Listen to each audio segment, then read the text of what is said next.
I told you, this thing is bigger than Nino Brown, and I got a list of proof. Order. If I'm going down, Order in I'm the taking a court. whole lot I of said people with order me. in the court. Am I my brother's keeper? Yes, I am. Am I my brother's keeper? Yes, I am. Am I my brother's keeper? Yes, I am. To this day. Nino Brown Boxing, I'm back in the building. Shout out to the LDBC. Don't forget to hit that like button and subscribe.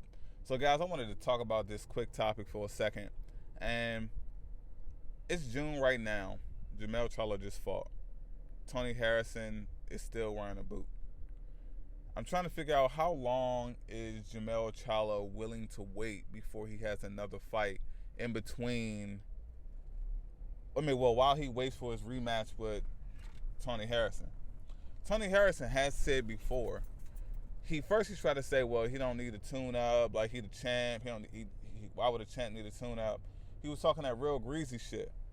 But then he said, well, if enough time goes by, I may need a tune-up. Now, I'm trying to figure this shit out right quick because I really want to know how long is Jermell willing to wait. Like, it's June right now, and I feel like if they don't have any type of negotiations or anything set in play, well, I mean, maybe they don't need to negotiate again because the fight was off.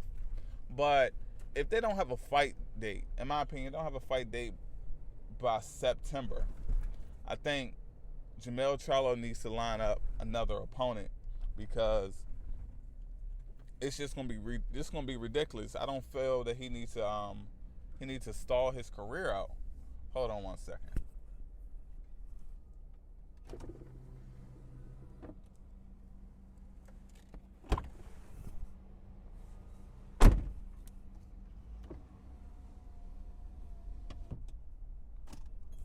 I'm back. So I feel that Jermell doesn't need to stall his career out for the simple fact of waiting for Tony Harrison.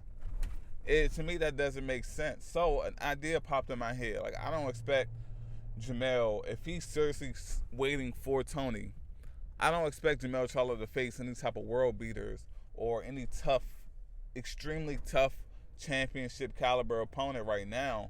But I feel like a guy in like Brian Castano, the person that had to draw with Aristotle Lara back in March, I feel like that would be a good opponent to line up for a possible fight with for around like the October time frame.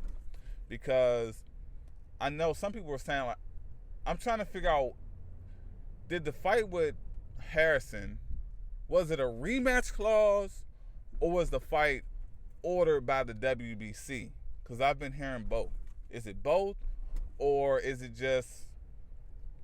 both of those things, or is it just one or the other?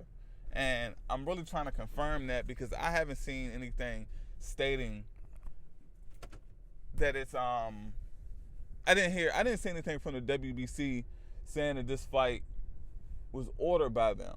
My assumption that it was a rematch clause, but I will have to verify. So if you know for sure if it's one or the other, put it down in the comment section.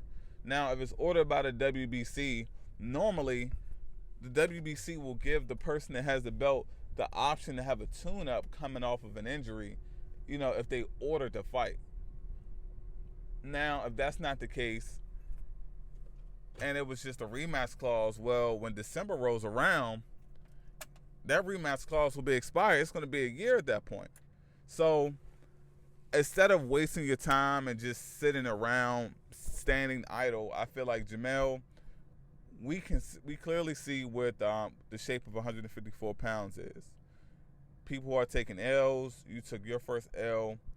I feel like staying active will be the best thing. I mean, you did wonderful numbers this past Sunday, and to keep that momentum going, to keep that name out there, I feel like the bigger Jermell Charlo gets his name, the better numbers that he does, he will be put in position not only to fight Tony Harrison. I feel like this is the perfect opportunity to take full advantage of being put in a pay-per-view matchup.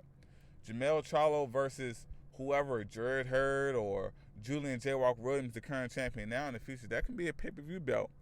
It may not be a main event fight. Shit, that can be on the undercard of a Wilder fight. We don't know, but I feel like Jermell Charlo staying active right now is the best thing for him to do. And Brian Castano is a very good opponent. He had a draw with Arisani Lara, former champion, former multi-time champion.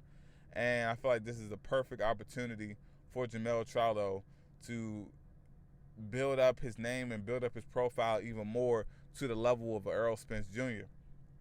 But we'll see what happens. That's just my take on it. Hopefully, he takes to the advice. It's Nino Brown Boxing, and I'm out.